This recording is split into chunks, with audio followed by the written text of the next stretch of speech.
Behind the hill, which is believed to be in fact just an extrusion, that is when a marshy lava squeezes out during an eruption, there is a large oval plaza, Qhapaq.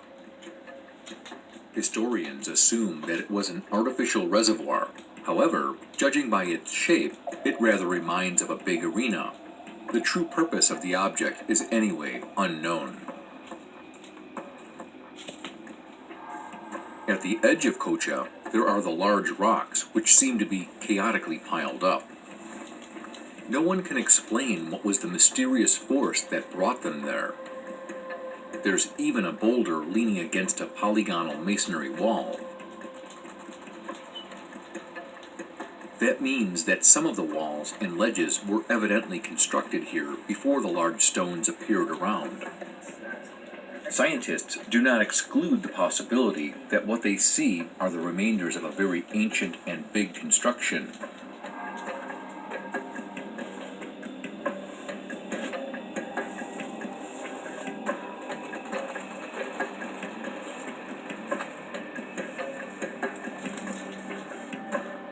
A similar site exists in the place called Qhapaq, located 2 kilometers from the complex.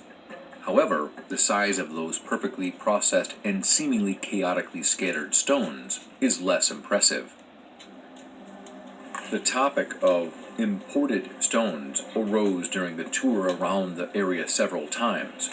In the vicinity, there's a big rock, Chincana, that is famous for the large number of hollows on its surface. It is said that this is exactly the rock that the Incas attempted to move once many years ago. It is called the Tired Stone, and it killed thousands of Indians during its fall. When the stone fell down, it barred the entrance to a dungeon that was worshipped by the Incas. Hence, the Inca cut out a new entrance and steps in the mountain. Their remains are still well visible. It is hard to say what transportation technologies were used by the Incas when they were moving the rocks weighing several thousand tons, or even if it took place at all. But the separate stones or rocks, which originally were not from here, are also found in the neighborhood in the form of the huacas. Oaxaca is any site that the Incas associated with a manifestation of superior power. To them often belong the stones and rocks with the cuts on their surface.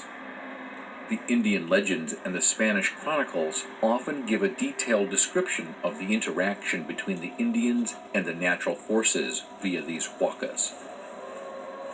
This is what Garcilaso de la Vega wrote in his Chronicles. It, the huaca, denotes a sacred object. Anything could be such an object. Anything through what the devil could speak to a person.